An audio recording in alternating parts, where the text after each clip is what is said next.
This was supposed to be a simple assault claim, 4 punches at the end of a shift. But months later, 7 diagnoses, multiple MRIs, dental reconstruction, hearing loss, and post-traumatic stress disorder, or PTSD. And here's the important part. The worker did have a real injury, but the system around him wasn't ready for it. I'm Dr. Leslie Cadet, the founder of Ascend Occupational Medicine Consulting, where we help self-insured employers lower their workers' compensation costs by providing medical oversight that works. It's October 24th, the end of his shift as a maintenance supervisor at an apartment complex. He's a reliable employee. He's had no disciplinary issues. He's in good health, no prior injuries, and he's kneeling near a golf cart when an intoxicated resident punches him in the jaw and the head. 4 different blows. A brief loss of consciousness.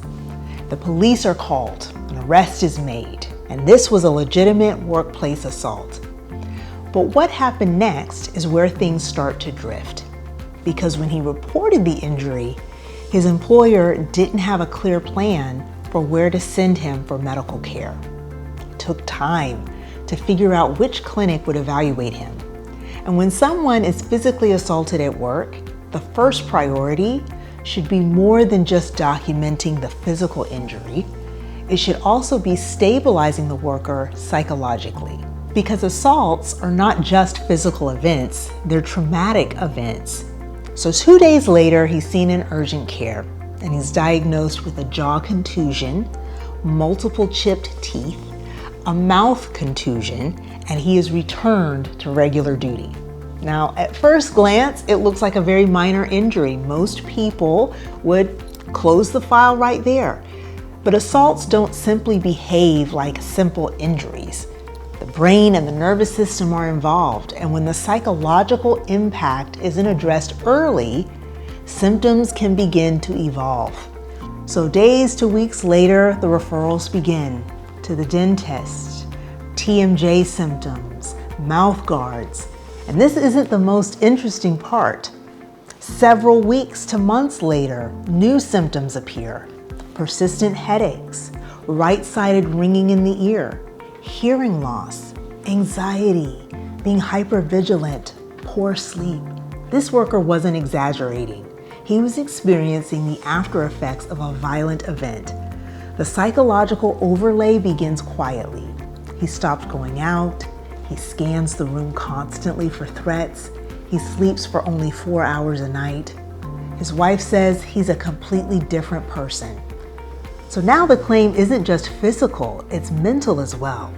And by the time he reaches the qualified medical examiner, or a doctor who serves almost as a tiebreaker, he's got 7 diagnoses, he has dental reconstruction recommendations, he's been recommended to see ENT, or ear, nose, and throat doctor, and he's received psychiatric treatment.